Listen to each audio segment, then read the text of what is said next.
recording. Wow. Hey, folks. Hello, everybody. Hi. And Frank says hi. Frank is, of course, not with us again, unfortunately. Phil. But he supplied one of our questions today. Oh, good, good. So let's get cracking on those, huh?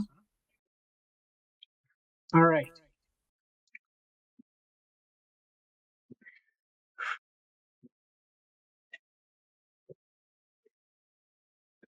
I'm trying to remember where we ended last time. This is from me, yeah?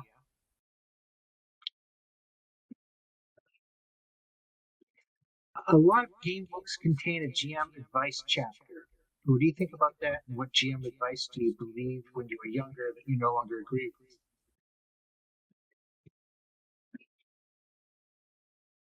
with? Or is this one we did already? I think we did this already. Yeah, Okay. We did that. Yeah, as I was reading it, it sounded more and more familiar. What is the most unexpected thing players have done that completely changed a campaign? No, I think that one we did too. We did that Yeah, one too. I told the story of the mercenary campaign. Yes, right. Have you ever regretted giving the PC some kind of power or advantage? Yeah, I got one. Okay. Me first. Okay, Ron. I have a friend named Tim of Godfrey's Manor. Great role player, great friend, and we've been hanging out together since high school, since the 80s. And but we now have a hard and fast rule. He is forbidden, when we play GURPS, he is forbidden from taking the unfazable advantage. It sucks the joy out of the campaign. Imagine a guy who can roleplay, a player can roleplay so well that you play unfazable straight according to the book, but he's never surprised at anything, never amazed at anything, never goes wow, or just literally unfazable. It sucks. It sucks bad. Don't do it. Don't do it. Sounds to me like the invisible advantage is a disadvantage. No, it makes you immune to certain charm and fear-based effects. So it's a nice advantage. And to his credit, he warned me, and I said, "Oh, I can handle it." No, that's not gonna. No, never again. I can't blame some other rules writer. And I almost changed it for second edition. But the spell Flash is just such a fight winner. But I kind of like it because I'm not interested in fair fights.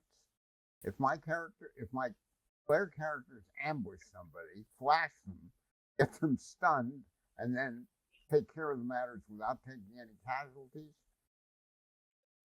that doesn't bother me that much. But if I wanted to win more often, it would. Of course, when I use the spell, I get all kinds of I shouldn't do that, but I do it. I should make it more expensive in some way. That's an interesting one. Yours was also very interesting, Rob. I would never have thought of that. What about you, Flash? Well, mine is, of course, involves my player and friend James. James is a huge fan of the podcast, by the way. He's going to be listening to this as soon as it's out. Actually, he listens on Wednesdays. That's his day for it. But he will be listening this Wednesday. Anyway, James is my better tester par excellence. He is a person who can find and wring advantage out of the most innocuous things. He's fantastic in not he doesn't find bugs. He finds unintended consequences. Mm-hmm. And what happened was this was in Starcluster 2. It was still Starcluster 2, very early on. He was just a kid. He was a teenager. And we were playtesting a game. Actually, we were just playing. I don't think this was a playtest. It was just a play. And he took something that had been in the book for some time called, what's it called?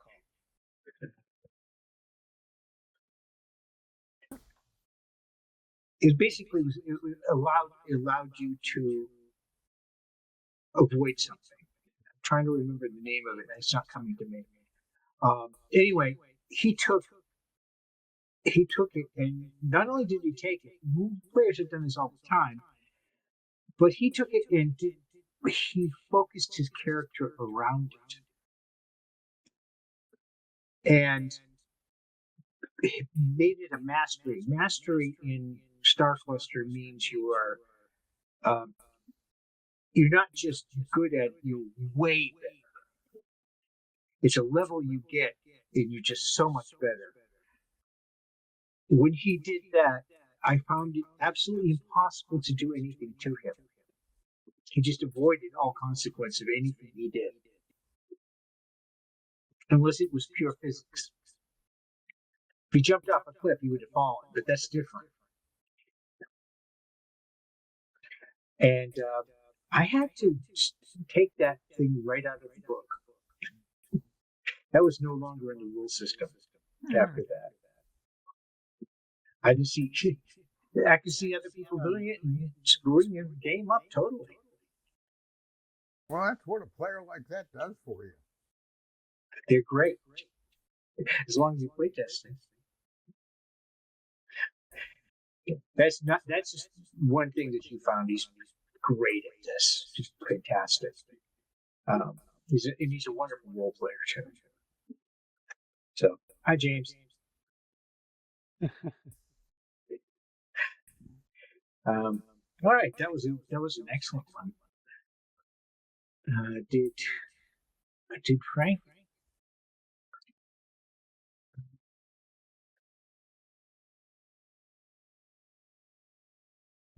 He must have done it online. I don't see it here.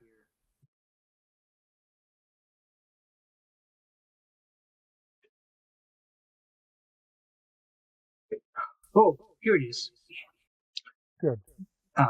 Game-changing action by a PC. I'm not sure I've had anything that earth-shattering, but PCs are constantly changing the campaign. Well, all of us. I mean, we all do a living sandbox type of game. And the players change things immensely. But yeah, okay. That was what he had to say. All right, and then the last of Mia's questions. Many people use player agency and player freedom interchangeably. Do you think they are the same thing? And if not, what is the difference? This is a nice philosophical question from Mia. Repeat that question one more time. Sure. Many people use player agency and player freedom interchangeably. Do you think they are the same thing? And if not, what is the difference? And I will read Frank's reply first. Okay.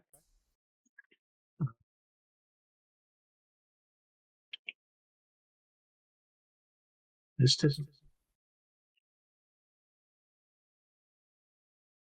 Oh, I don't see that. This is not the answer to. This is the answer to something else. I don't know what. All right, never mind. Oh, he missed that question entirely, and I read the wrong answer Oh. for the previous one. He said, regretted power advantage. That's answering the one we just answered. Most recently, allowing elves in PCs in RuneQuest. They have a much higher int range than humans, and int is an uber attribute in RuneQuest. Also, they have high dex, and then the player rolled really well, and then the player sort of lorded the superiority over the other PCs. He I only can see gets, that happening. uh, I generally don't like games that have uber stats. They're real tricky. well, where does the character know he has such great stats compared to the other people? Okay, he maybe knows he's more dexterous, but they don't have the points. They don't know how much superior they are. I mean, if they perform better, if over time they. But I've had players come on. Well, my character has 24 strength, and he's talking in character. We don't do that anymore. I don't like that either. Players don't know numbers like that. They know they're strong, Oh yeah, and they know generally like kind of how strong in a way, but not precisely. There's no numbers that you can quote. nope. Anyway, back. What was the question? What was this question? All right, yeah. The new the, question. the new question from Mia was really good, and Frank did not miss it. He didn't answer it. He said many people use player agency and player freedom interchangeably. Do you think they are the same thing? And if not, what is the difference? Well, I don't see any difference. I think the important thing is the thing that is different is player agency and character agency. I mean, it's what the character can do. The player, I don't makes decisions and then the character does them. But if the character can't do that thing, well, that's a lack of agency. But that happens. Uh, I've had some of my younger players say, I swing at the guy's knee and I break his kneecap. That's not your decision. That isn't how it works. Mm-hmm. You don't have that agency. You have the agency to make the attack.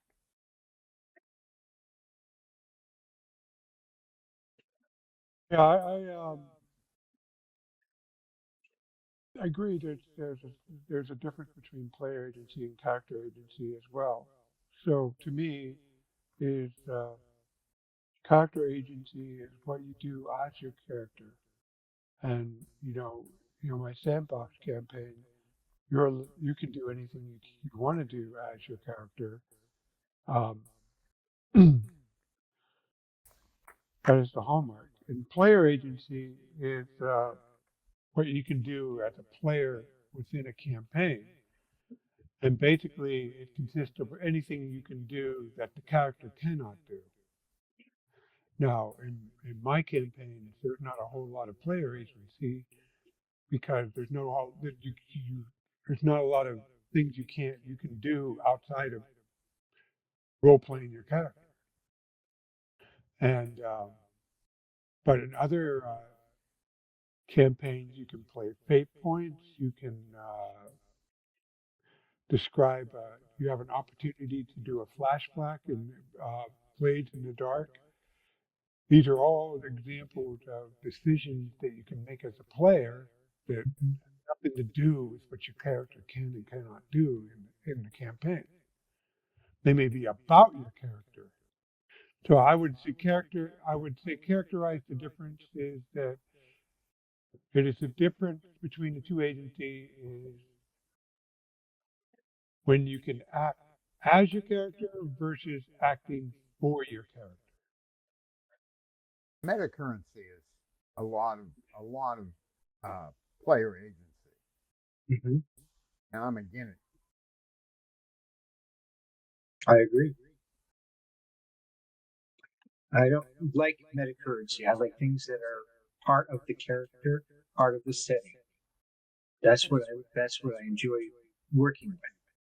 I think of And Mag- here's an interesting thing. So the reason I dislike games with a lot of system with a lot of what I call metagame mechanics, Mhm. mechanics that allow players to act for their character. It's not because of anything recent. Well, recent being when they first came out in the late 2000s. But their Lion Rampant put out a thing called whimsy cards, Mhm. and what you did was, hold on, let me look it up.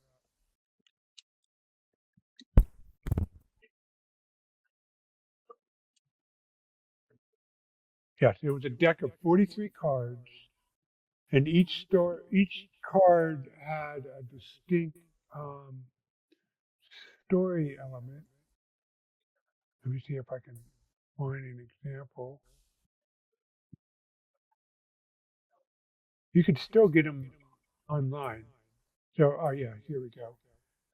So,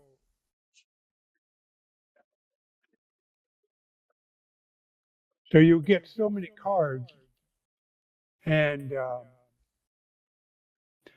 yeah, with Wincy, the players intervene with the game, adding to the story subject to the game master's approval, a new way to roleplay. So one card is table turn. Jumping in the situation reverse. An advantage turns to a disadvantage, a disadvantage turns to an advantage. Gives a surprise to all. Or extreme caution. You play this card, somebody actually exercise extreme caution. Is the caution necessary? Is it exaggerated? What's the disadvantage from using too much caution? And then you have unexpected consequences, sudden reversion, and there's a bunch of these. So we were using it for a better part of a year, and it was going okay, and it added something to our game. But then we had the Great Whimsy War. So we're playing GURPS at the time, and we were using it as part of our GURPS campaign. And I don't know, just one day we somebody put like the tables turn, another person that put down sudden reversion and unexpected, and soon the whimsy cards were just flying. And we played it out. It was crazy as hell. But it's just like that moment in the Holy Grail when they wanted to go to Camelot, I believe, or whatever that place. And then you saw the flashbacks of what went on there. And and Arthur just frowns a bit. Camelot's a silly place. Let's not go there. So that's what we thought after that. After the Great Whimsy War, we put away the Whimsy card and said, "Let's not go there." And we played. And I mean, I get people to have fun with these kind of mechanics, but it just it illustrated all the issues, all the little nagging issues that were cropping up from their youth, and we just opted to handle stuff in game, as we called it. Mhm. So I don't mind games that are designed to use them this way. I don't do that, but I played a lot of games that do, and I can have a good time. It's just not. It's a different kind of play. Put it that way. Yeah, I mean, let's let's say you want to run a campaign, a Hmm. Middle Earth campaign, but Yep. you not just want to go to Middle Earth and experience the setting. You Hmm. want the, in hindsight, and you don't want a predetermined ending either, mind you. Hmm. But you want the campaign to feel, in hindsight, like it was a story that Tolkien could write. Right. So to do that, or any campaign of that type, you want to feel like it has a certain narrative flow, then you're going to have to use metagame mechanics that Right. restrict what you could do otherwise as a character that helps you make As a choices player. as a player and as a referee so that the result in hindsight feels like a certain kind of narrative. And that's not wrong, Hmm. but it's not the same thing that I try to do. And sounds like it's not the same thing you guys try to do. But Exactly. on the other, But the only thing I take issue that it's some sign of like role playing 2.0. No, just another way of doing it. It's a specific way of running a campaign that has a specific feel, Yep. and it's no different than choosing whether I want to do something science fiction versus fantasy, or I want to do like cozy fantasy versus gritty fantasy, or swords and sorcery, or medieval Right. fantasy. It's just another creative choice in the sea of creative choices, is my view. I agree entirely. It's Per, exactly what I per, feel. personally, I find a lot of it is like playing a board game against the referee. And I love board games, and I could enjoy that for a session, but it's not what I want to run. Well, my most uncharitable thing I have to say is used to be a bunch of forum on storygames.net, and I read the discussions on it, and I thought GURPS players were bad as far as the rules lawyer business goes, but no, it was nothing like some of the conversations that I've seen. Or I would say that's not fair. It was just the real hard GURPS Grodnars in-depth conversation on the technical rule basis of the rule. These guys they were up there with them on. Hmm. It was obviously toward a more narrative-focused campaign, but it seems highly rule-oriented. But You know. it's we don't the rules don't say it, but their theme is we don't let those bad GMs pick on That's not necessarily true. Sometimes you want the GM to pick on you, and they allow that. That's also a player agency. you. Mm, So it's not just it's an entirely different type of game in many ways. The way it feels, the way it runs. So player agency is a different thing entirely.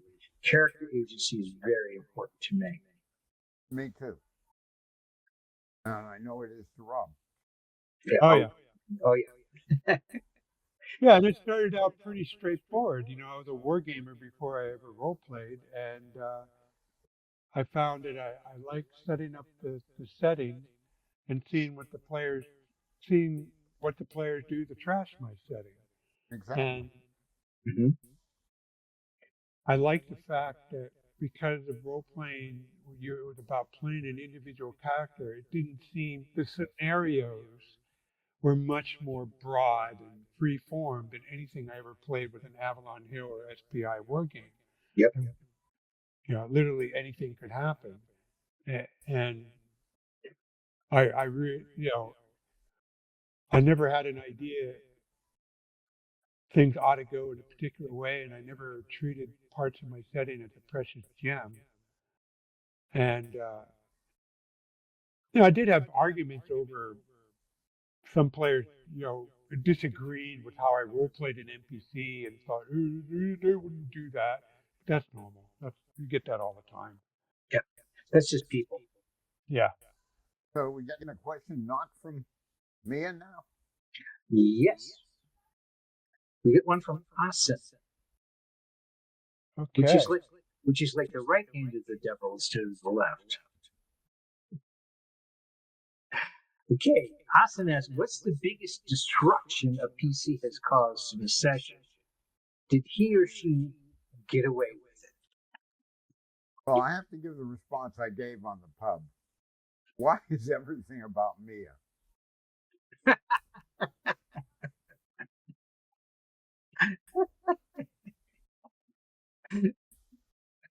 But actually, probably when Taizhou Wu in the 1980s um, became Emperor of China, that was probably the most destructive thing any player character ever did in any of my campaigns. One improbable victory after another.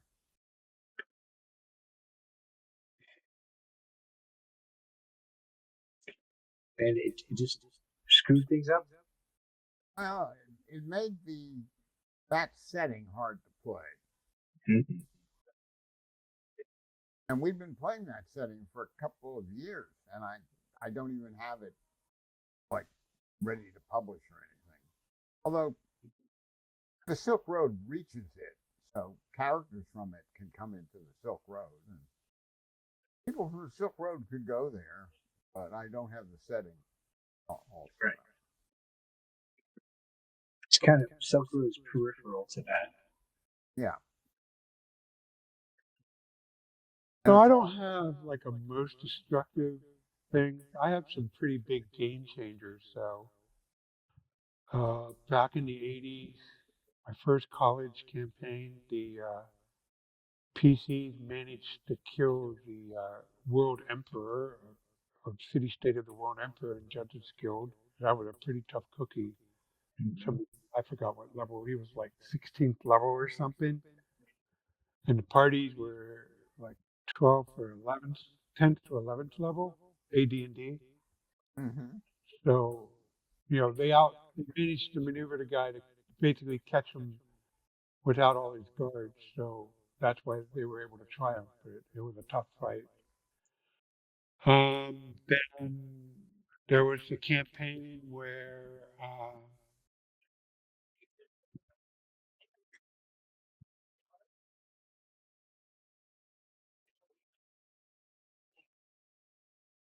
Everybody's frozen. no. Rob's just thinking. That was a nurse shit. There was a campaign where that a few years later was the first campaign I ran with a system other than first fantasy campaign I ran with a system other than AD&D. It was Fantasy Hero, and they put together one of the chromatic crystals, and this was in the aftermath of the death of the World Emperor, actually 2 years later, and they managed to take the city, Kurdistan, that city-state for the good guys, and reassemble one of the most powerful magical artifacts in my world, the chromatic crystal, and return a missing one of the lesser chromatic crystals back to its spot where it was guarding the part of the. To make a long story short, the abyss is actually attached to my prime material plane. The only reason why the demons don't escape because of the gods put a ward, and there are 10 gods, and 9 of them made a chromatic crystal, Roy G, red, orange, yellow, Roy G bib plus black and white, and they they powered a magical ward that keeps the abyss closed, and the master crystal is the chromatic crystal. And somebody stole the crystal of the Ebon Flame, which from those with the DMG recognize that name, but I expanded that mythology. And the players recovered, in this campaign, the players recovered the Ebon Flame and restored it, and sealing up strengthened the abyss. So that was pretty significant. Then in another campaign, the players this was an all-mage campaign in GURPS, where everybody played a member of the Order of Thoth. And this was when GURPS World of the Darkness book started coming out. So I decided to use GURPS Mage as a higher form of magic. So magic and Mage the Ascension is a bit freeform and like literally the stuff of creation on how they present it. Mm-hmm. And you have this thing as paradox. And so I reworked the GURPS version a bit and made it what I call what the players know as God magic. This is the magic the gods use. And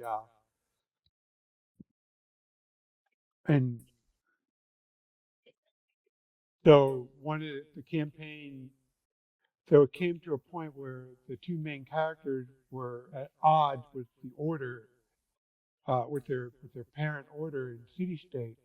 It was the chapter was known as the Guild of Arcane Lore, and they were disgusted with all the politics, and they went off and adventured by themselves, and they discovered this magic, learned this magic. One of the players involved succeeded in learning. The other player failed the test. Didn't figure it out. He was a bit bummed out, but so they went back to city state. He gets in trouble.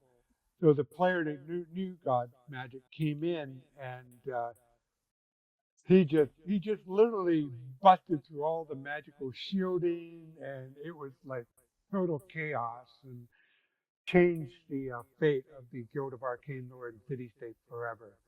It was a real come to Jesus moment for the whole guild.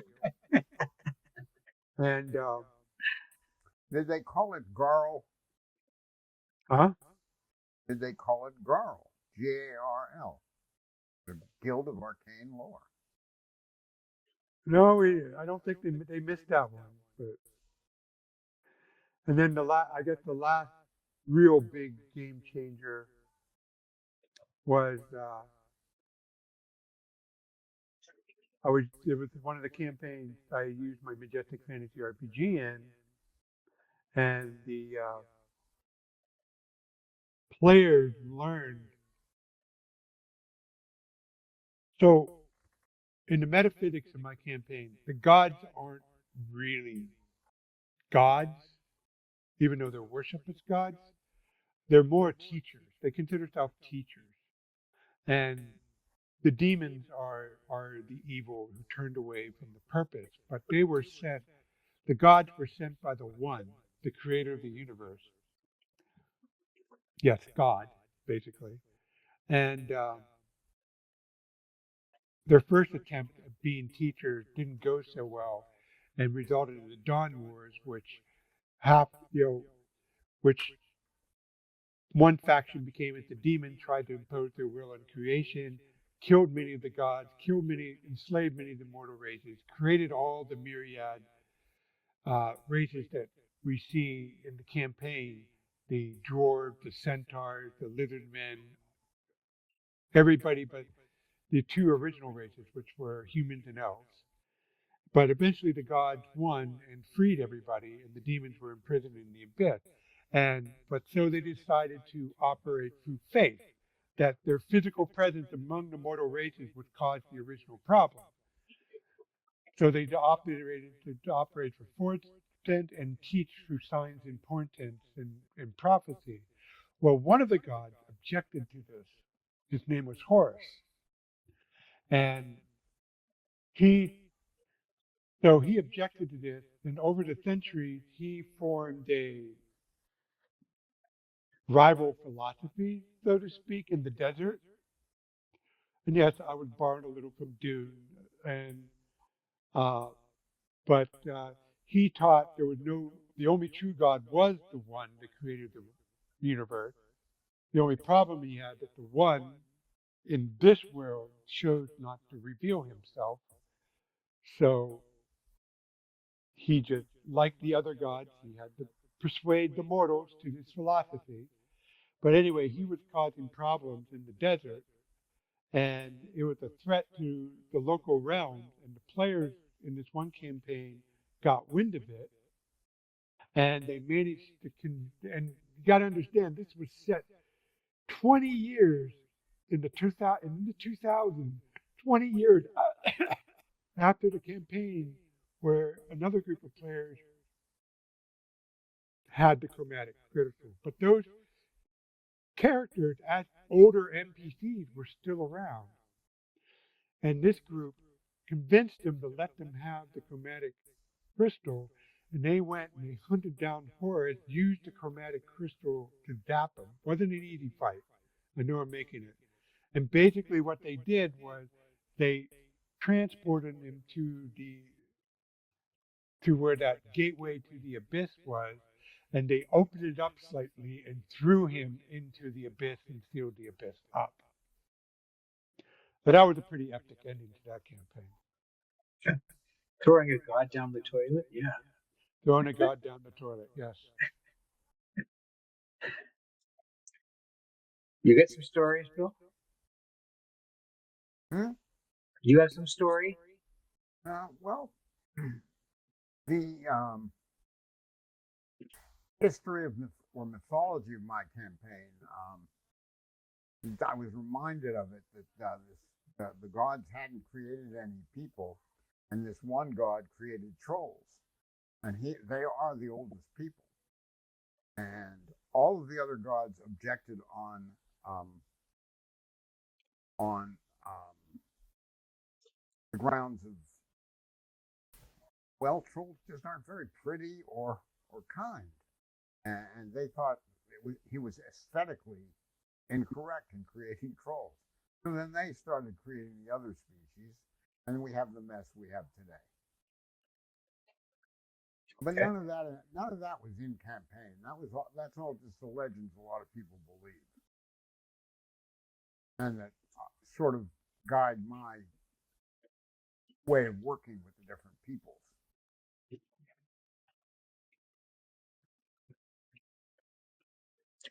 Well, I have a story that's a little bit odd because I wasn't the GM, I was the bad player. Ah, a confession. And we were playing in my brother's campaign. My brother was running a campaign. This was long ago. This was in the early years of my 20-year D&D campaign. And my brother was running the campaign, and and we were in a place where there people were basically somewhat evolved Vikings, and uh, so in other words, something that was not just the Iron Age Vikings; it was more late Middle Ages. So my player was playing an agent of chaos. That's what he was, and he did things like dice rolls. He would roll a die to make him decide what to do. And he was, he, we were being treated badly by the people of this town, this city. It's a big city. And my character just rolled a die, came with the most extreme result, and did the most extreme thing they could think of, which was deliberately burn the city to the ground. Hmm. And he got away with it. I had a player character. There was a neighborhood where goblins and hobgoblins who did not worship the gods that made hobgoblins and goblins such bad neighbors, where they lived in a large city and were tolerated and actually lived there, but they stayed in their own neighborhood. And this guy played an elf who objected to that, and he burned that neighborhood down, but not a whole city. Mm. He didn't get away with it. He was hunted down and killed. My character basically set a bunch of, waited for a night of high winds, dry, hit a bunch of incendiary devices around the city, and let them go from a distance. So he was already gone, but he watched it burn. Oh, it took a horrible. while. You could say that this guy got away with it in that he didn't get immediately caught, but people figured out who it was and tracked him down. Other player characters figured out who it was and tracked him down.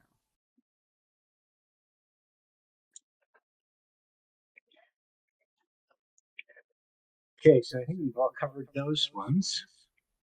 Yep. The last one is from Frank. Oh, cool. Frank says, those of you actively designing, do you have a design buddy? someone you can bounce ideas off. Are they familiar with your system so they can offer critique? Do they or someone else proofread your material? Part of what is stalling my progress in Cold Iron Blackmarsh adventures is having some feedback. And some of what I'm currently working on feeds directly into the campaign I am running. Because that's usually how you get feedback. Playtest. So I don't have, and Frank doesn't answer this because he's got the question. So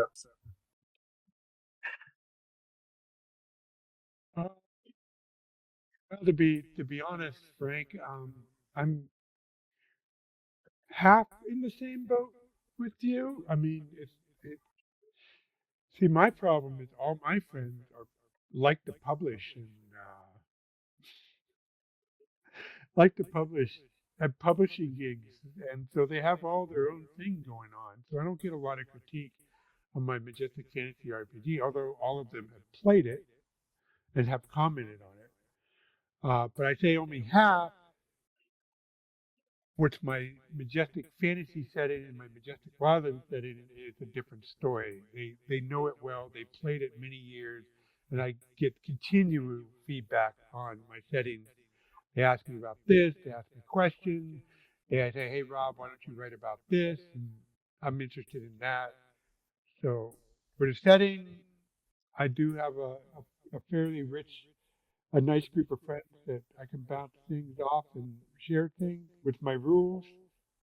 Half of them like 5e, and the other half got their own thing going on with the OSR. So I feel for you on the Cold Iron stuff.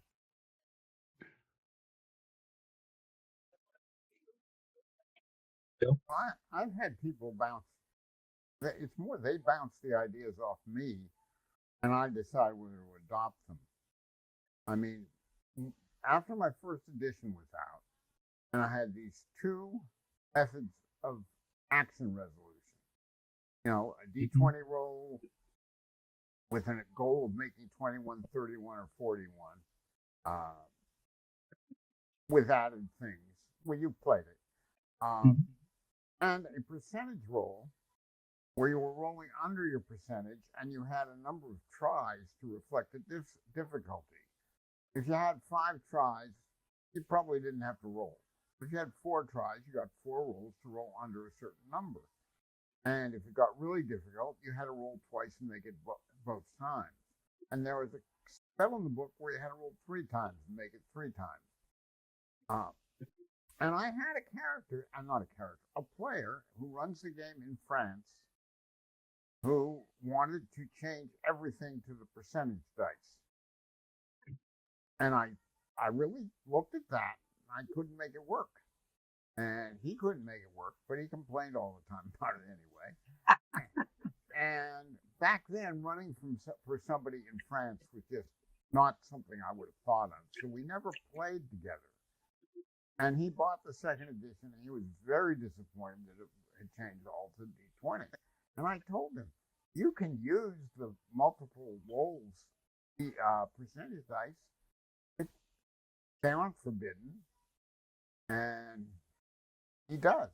Now, I may switch to the multiple rolls percentage dice for survival rolls because it's more dramatic.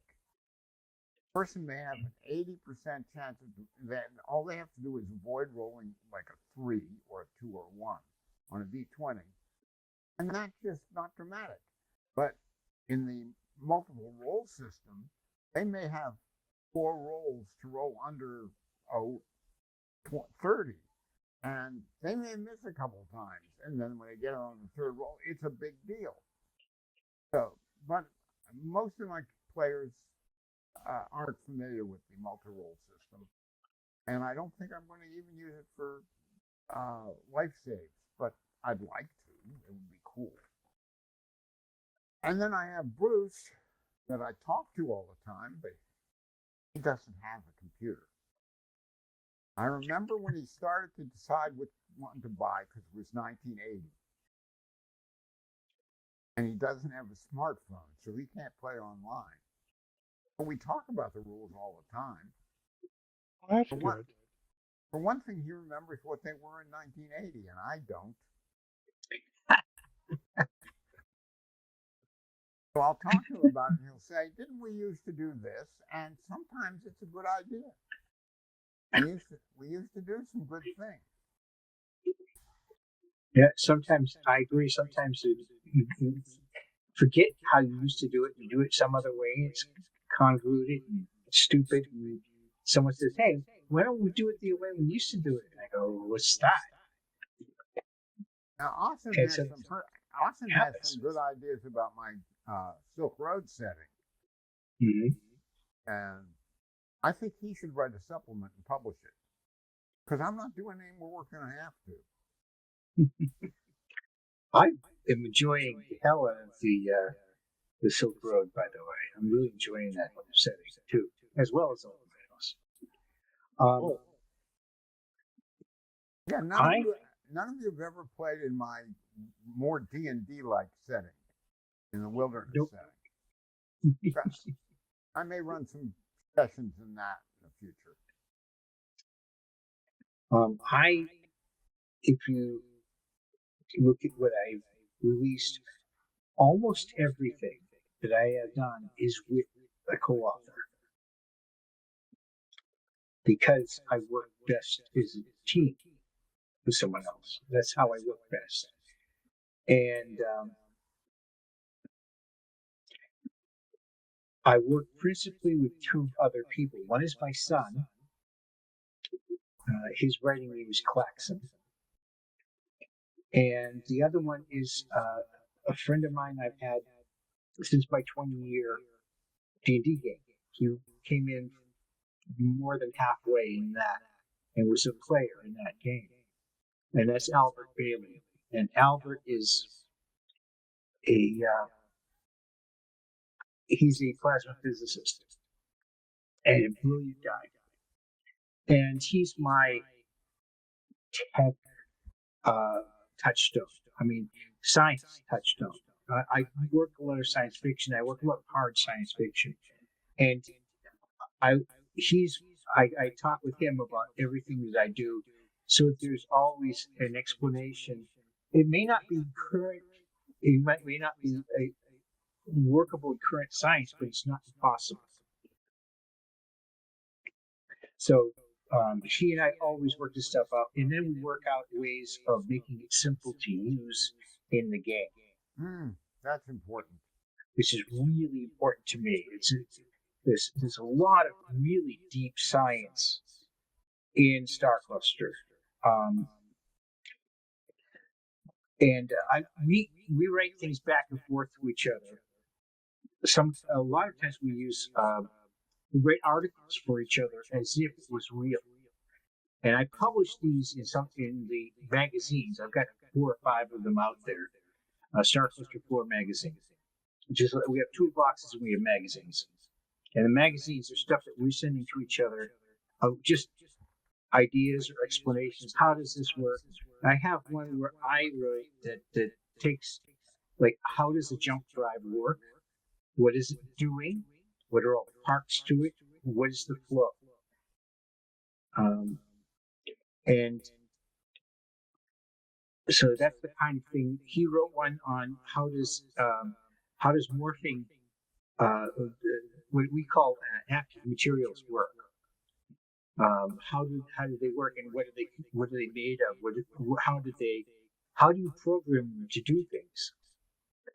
And how do they actually do the things that they do? How do they change shape? So that is something he wrote, and that's the kind of thing we write to each other. So I find both of them immensely valuable because my son is very smart, but he's also loves fantasy, and he loves to mix fantasy and science. And Albert's much more iffy on it. Oh, I bet he likes peanut butter and chocolate mixed together too. Oh God, yes. That's funny. Yeah, he loves that kind of stuff. So he's like integral for our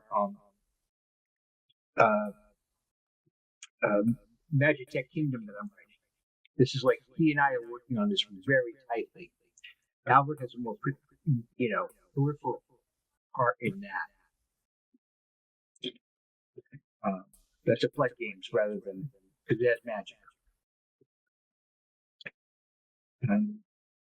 Play Games is basically Play Games 4 is Starcluster 4 with magic. Mm-hmm. So that's really the big difference. That's it. So yeah, I work all the time with people. I've worked with other people. Another one that I've worked with a few times is Michael Scott, who's an old role-playing designer who's been doing stuff from the very beginning. He wrote the first Star Trek. He wrote Star Patrol. Very, very way back stuff. Yeah. And he and I have been working on a bunch of stuff together for some time. He's a regular player in my games, and he really enjoys playing the game. And we're doing some more stuff. We're ready. So, I like to do a lot of collaboration stuff. I really enjoy it. I enjoy working with other people. So they have a completely different perspective than me, and it makes a big difference. I like that. All right. I think that's it for questions. Okay, so a big topic. I got a question or something we could Yep. talk about before we wrap this up. So Okay. on the thread, there is on the forum. There's a thread called "Games Made for Long-Term Campaigning." So, rather than actual game, what about what about just tell our stories about our longest campaigns that we ever ran? Well, I kind of did already, but it's in the Oh, thread. okay. But yes, my longest one is still ongoing. It's a 24-year campaign, Starcluster, and I started it online in 2002, which is right after I published Starcluster 2.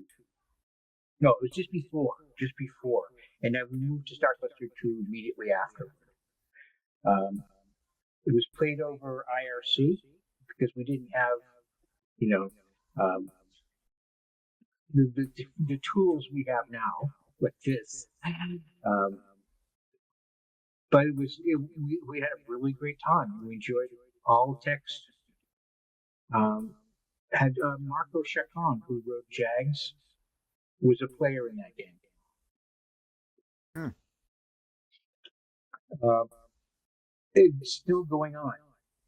Austin is playing in that campaign. The people the captain and her sister are the adopted children of the original group of PCs. Well, I started. It's hard to define a campaign for me, but they were all playing in the same world, and it was continuous character. I mean, two people have played in my games since 1975. Hmm. But when I moved down here to Florida in 2016, that kind of broke it. So 75 to 216 is about 41 years. And Right. Simon and Rick, at least, have played it. There were other people playing in that campaign back then. Some of them left the New Haven area. Several of them passed away. But then picked up more players in the 80s. And dividing it into campaigns is tough. A lot of it just flowed along. And there was one 18-month campaign where the characters formed the first Elven Fusion rock band and toured and mostly didn't fight, but they got into some spectacular fights. But that was part of the longer campaign. It involved the cities that I created and the countries I created, and many of the same players. They weren't playing the characters they'd played before. Some of them picked up the characters they'd played before after that campaign was over. One of the characters from that campaign is an NPC in Old Naos. So there's some echoes of that campaign. She was security.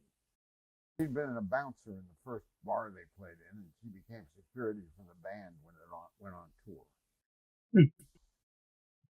She slept with the bass player, which shows a complete lack of taste. But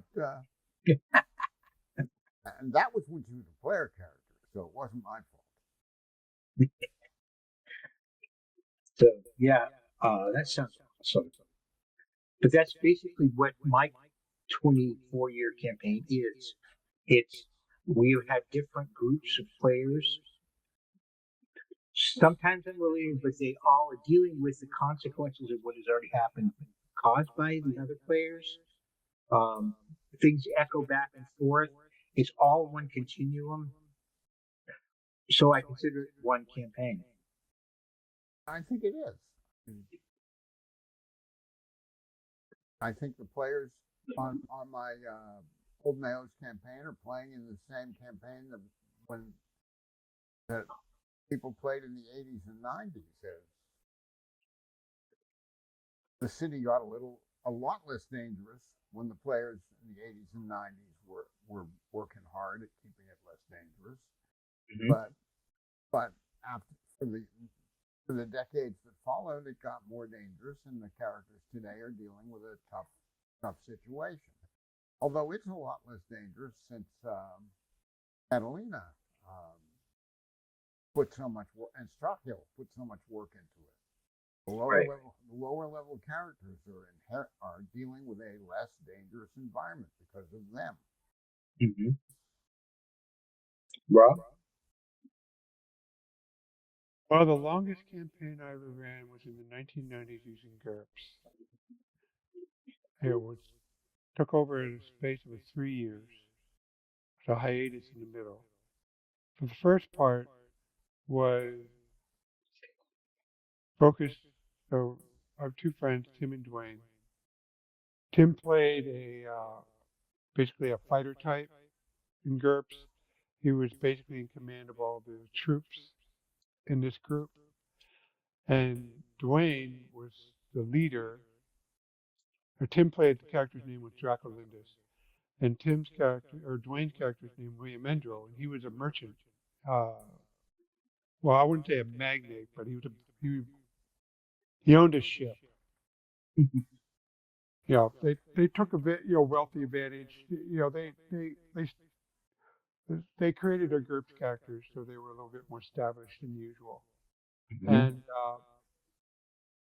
they were slave raiders, to put it bluntly.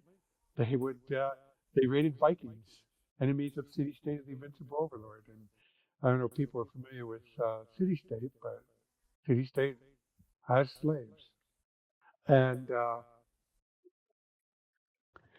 so this campaign went on for about a good part of a year. I would say about 40 sessions. And kind of blue bolted them, not because I was upset, more like I fucked up the encounter. But I basically used a GURPS superhero called the Blue Demon. Figured like one of the Viking spellcasters was so pissed that he summoned a demon to attack the ship. And well, let's say the players did survive, the ship did not. And Dwayne, who played William Endrel, was not happy. I mean, he was pissed, out of game. But he didn't yell exactly. He just refused to roleplay. He said, "I stay at the beach. I'm going to dig out the wreckage of my ship and put it back together." And it was obviously a futile effort, and that's where the campaign looked like it ended. But 3 months later, so that happened like in the spring. In the summer, Tim and I got together and we were looking. Dwayne was kind of busy, and and you're still PO'd about the campaign. Yeah. And said, Rob, I want to still play Draco. Can we just pick it up where we left off and see where it goes? I said, sure. So we sat down and we figured out who survived from the wreckage of the ship. And they were stranded in the middle of Viking territory, and the way the geography was, they could make it through city-states back overland, but it was going to be a tough fight. And they did. That occupied the first handful of sessions. And two of the survivors were mages from the Order of Thoth that William Endrell hired. So they marched in the middle of this kingdom, and the kingdom, the local nobles wrapped up their force because they thought they would be invaded. And the mages said, "Fuck this shit," and they teleported out. They didn't practice. Tim knew that they could teleport, but he also knew that they couldn't teleport the whole group. That's why it didn't come up. The mages agreed, yes, they would accompany the party back and help them out, rather than leave high and dry. But of course, the moment the things got turned tough, the mages said, "Fuck this shit," and teleported out, leaving this. But so Tim lost about all but 10, 20 people, and out of 100 or whatever, about 40. We lost half his forces, and those were the ones that made it back to City State. And then, and he was pissed off at the Mages Guild ever since the same guild of arcane lore that I told you about. Yeah. He was not going to do any business for him. So the rest of the campaign turned into this epic thing. I'm not going to regale in detail all the shit, but let's just say it took a better 2 years to resolve.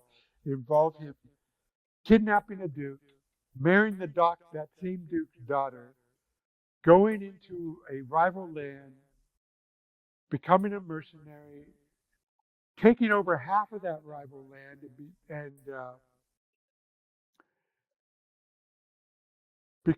becoming a great lord in his own right, then turning around and rejoining City State as a Duke of City State.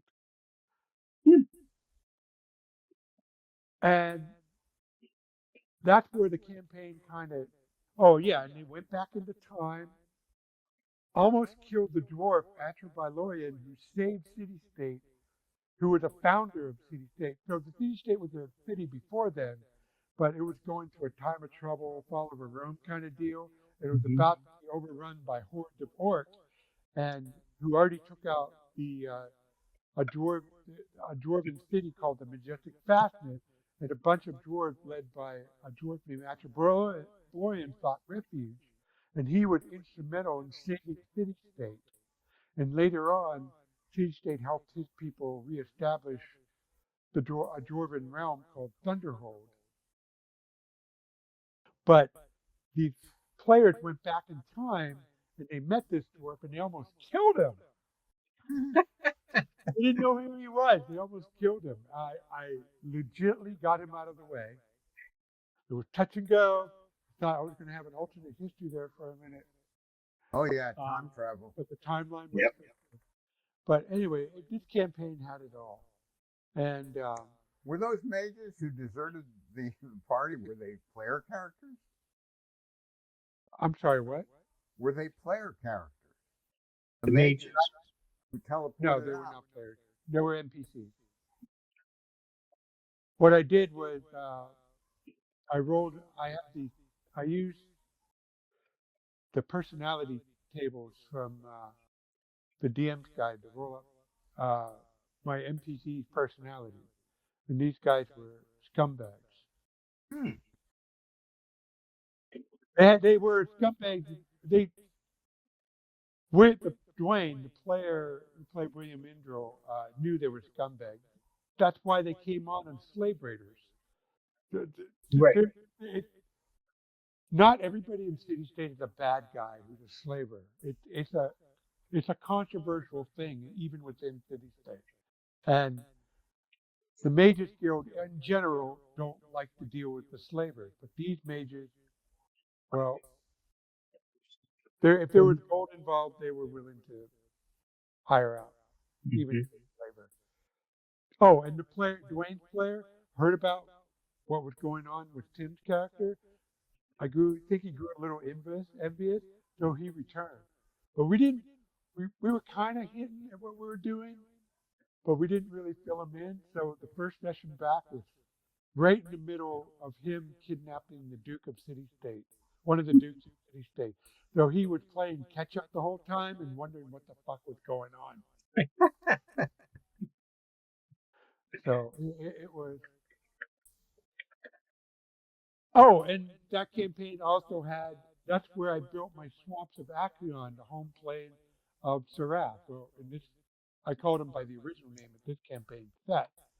Yeah, and they had to go and rescue my campaign version of King Arthur. His name was Arthos.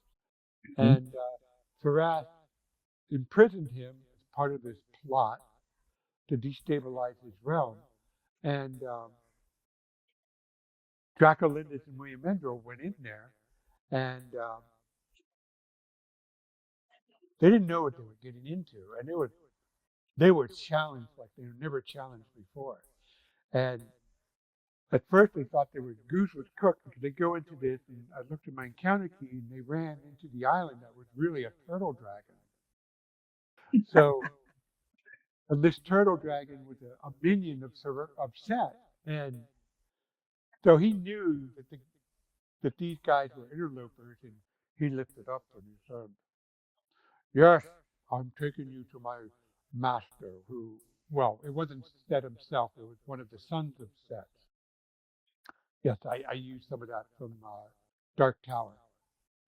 And so he's swimming through the swamp with the players on his back, and players wanted to try a few things, and the dragon turtle swatted a few of their hidlings, and so the players knew that they were outmatched by him. And this was GURPS, so the mass difference alone was the game. It didn't matter how skilled you had. If you were swatted by a 2-ton paw, you're jelly on the ground. Sounds reasonable. But Dwayne was smart, and he had the way they got to the swamps of the Acheron is they found the Codex of Incident Play.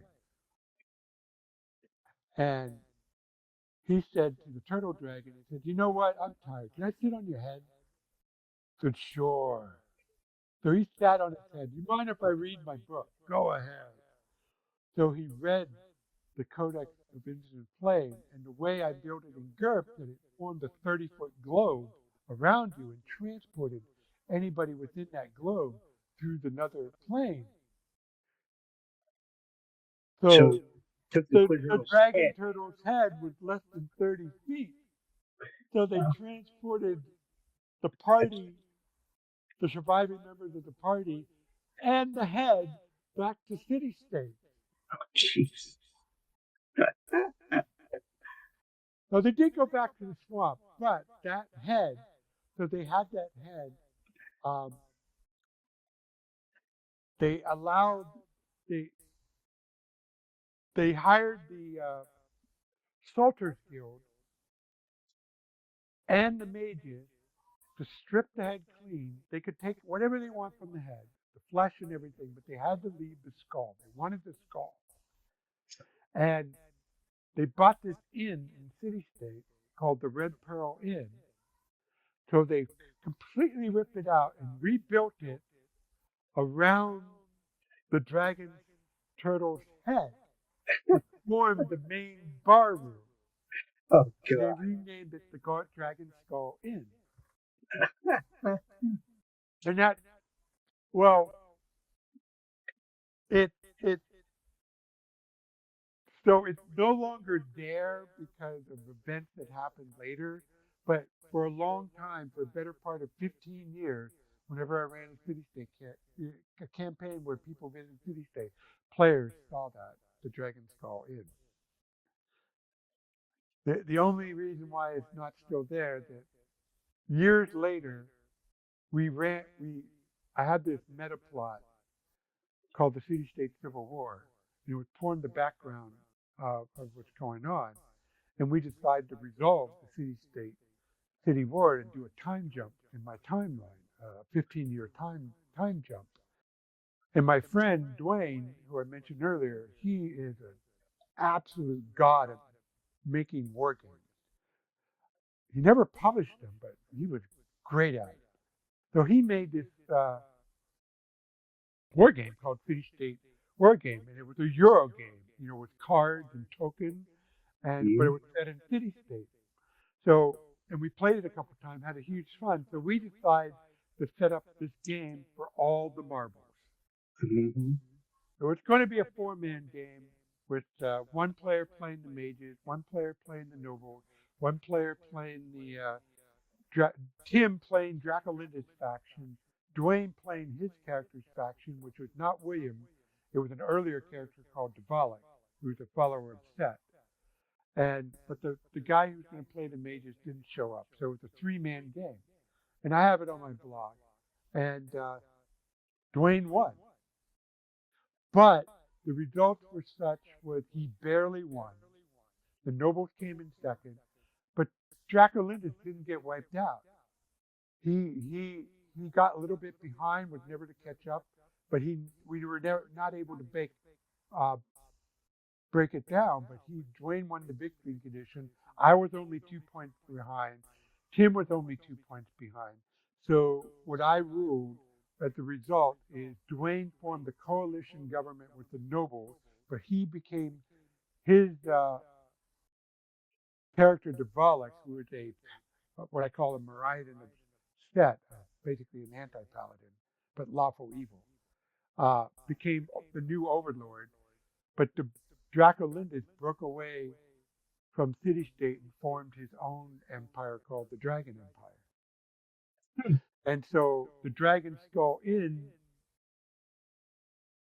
Dvorak seized it, took the Dragon Skull, and is now mounted in the cathedral of in what we call the Hellbridge Temple, which is the chief temple of Set in City State.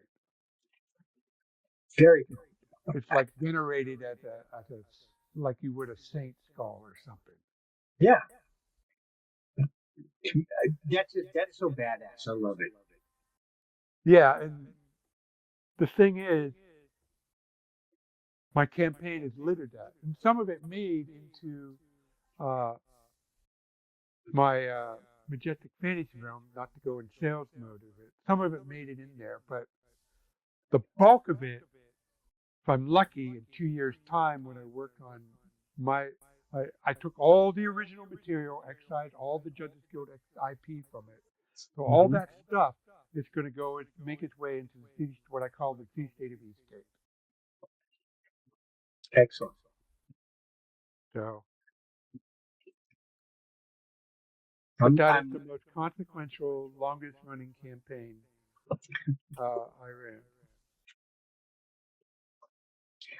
All right. You all set for tonight?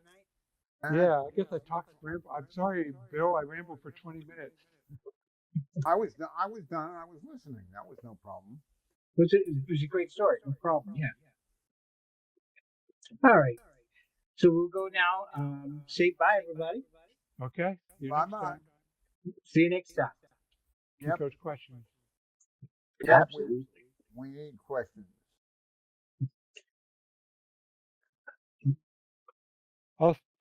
Also, Clash, on the thread, I posted all my online campaign logs. So when you're done here, you can hop through and take a look. Okay. Thank you. Yep. All right. Bye. Bye-bye.